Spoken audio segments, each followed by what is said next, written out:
Di sebuah kota kecil yang ramai, ada satu kisah yang sering dibicarakan warga tentang seorang pria kaya yang mengusir seorang pengemis dengan cara yang sangat kejam. Namun, tak ada yang menyangka bahwa hanya dalam waktu beberapa hari, hidupnya berubah drastis. Orang-orang menyebutnya karma yang datang tanpa permisi. Pria yang terlalu tinggi hatinya. Namanya Arman, seorang pengusaha sukses yang memiliki rumah besar dengan pagar besi tinggi, mobil mewah, dan kehidupan yang terlihat sempurna. Namun, di balik semua itu, Arman dikenal sebagai orang yang dingin dan sombong. Ia tidak suka diganggu, apalagi oleh orang-orang miskin. Bagi Arman, pengemis hanyalah pengganggu pemandangan. Setiap pagi, ia keluar rumah dengan jas rapi, menatap dunia seolah dirinya berada di atas semua orang. Ia sering berkata kepada asistennya, kalau orang miskin itu mau berubah,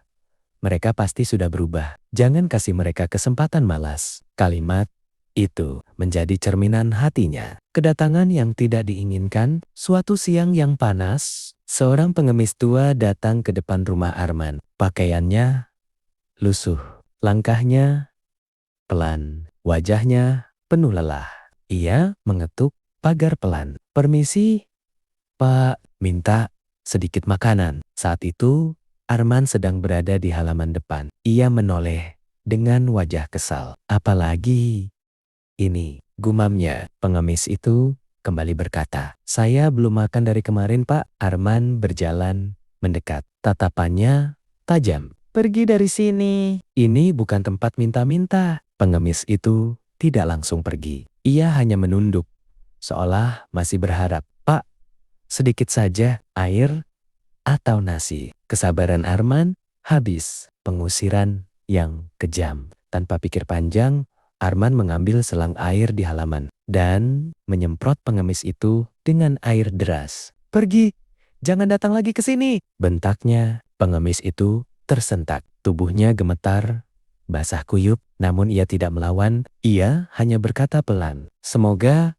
Tuhan membalas kebaikan dan keburukan kita, Pak. Kalimat itu terdengar sederhana, tapi entah kenapa membuat suasana menjadi hening sejenak. Arman hanya mendengus. Dasar orang gila, katanya sambil masuk ke dalam rumah. Pengemis itu pergi dengan langkah lebih berat dari sebelumnya. Awal keanehan. Malam harinya, Arman mulai merasakan sesuatu yang aneh. Tidurnya tidak nyenyak. Ia bermimpi melihat wajah pengemis itu. Terus menatapnya. Semoga Tuhan membalas. Kalimat itu terulang-ulang di kepalanya. Arman terbangun dengan napas terengah. Cuma mimpi, katanya mencoba menenangkan diri. Namun, itu baru awal hari yang berubah. Keesokan paginya, sesuatu yang tidak biasa terjadi. Mobil mewah Arman tiba-tiba mogok di tengah jalan. Padahal sebelumnya tidak pernah bermasalah. Ia terpaksa naik ojek untuk pertama kalinya dalam bertahun-tahun. Wajahnya terlihat kesal sepanjang perjalanan. Sesampainya di kantor, masalah lain menunggu. Salah satu proyek besar yang ia andalkan dibatalkan sepihak oleh klien. Kerugian yang ia alami sangat besar. Arman mulai panik. Runtuhnya satu persatu. Hari demi hari. Masalah terus datang tanpa henti. Rekening bisnisnya dibekukan sementara karena audit mendadak. Salah satu rekan bisnisnya mengkhianatinya. Dan yang paling parah, rumahnya kemasukan pencuri. Barang berharga hilang. Arman mulai kehilangan kendali. Ia yang biasanya tenang, kini mudah marah. Namun, di tengah semua itu, ada satu hal yang terus menghantuinya. Wajah pengemis. Itu penyesalan yang terlambat.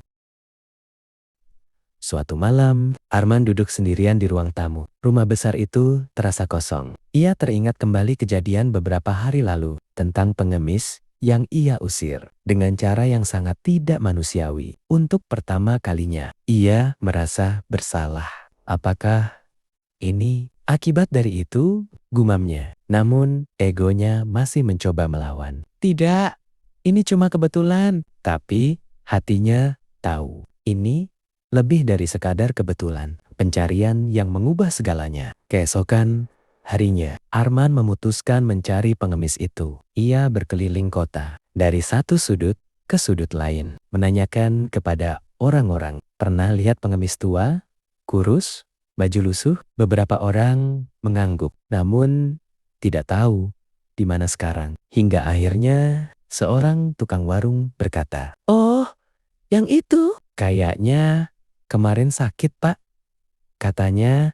Di dekat jembatan tua, jantung Arman berdegup kencang. Pertemuan terakhir, Arman segera menuju jembatan tua itu. Di sana, ia melihat seseorang terbaring di pinggir jalan. Tubuh lemah, wajah pucat. Itu, pengemis itu. Arman mendekat perlahan. "Pak," panggilnya. Pengemis itu membuka mata pelan. Mereka saling menatap. Untuk pertama kalinya, Arman tidak melihatnya sebagai pengganggu, melainkan manusia. "Saya minta maaf," kata Arman dengan suara bergetar. Pengemis itu tersenyum tipis. "Tidak apa-apa, Pak. Saya sudah biasa." Jawaban itu justru membuat Arman semakin hancur. Karma yang sebenarnya. Arman membawa pengemis itu ke rumah sakit. Ia membayar semua biaya. Namun, kondisi pengemis itu sudah terlalu lemah. Beberapa hari kemudian, pengemis itu meninggal dunia. Sebelum menghembuskan napas terakhir,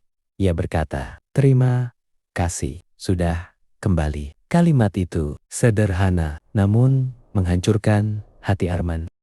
Hidup yang tidak sama lagi. Setelah kejadian itu, hidup Arman tidak pernah kembali seperti semula. Bisnisnya memang perlahan membaik. Namun, dirinya sudah berubah. Ia tidak lagi sombong. Ia mulai sering membantu orang-orang di jalan. Memberi makan, memberi pekerjaan kecil. Namun, ada satu hal yang tidak bisa ia ubah. Rasa bersalah. Setiap kali melihat pengemis, ia selalu teringat satu wajah dan satu kalimat. Semoga Tuhan membalas. Pesan moral. Karma tidak selalu datang dengan suara keras. Kadang ia datang perlahan, menghancurkan satu persatu. Bukan untuk membalas, tapi untuk menyadarkan bahwa setiap tindakan sekecil apapun akan kembali kepada kita, cepat atau lambat. Dari cerita tadi, kita bisa belajar bahwa hidup tidak selalu mudah, tapi selalu ada pelajaran di setiap kejadian. Terima kasih sudah menonton Sheo Story sampai akhir. Jika kamu suka cerita seperti ini, jangan lupa subscribe, like, dan share ke teman-temanmu. Sampai jumpa di cerita berikutnya.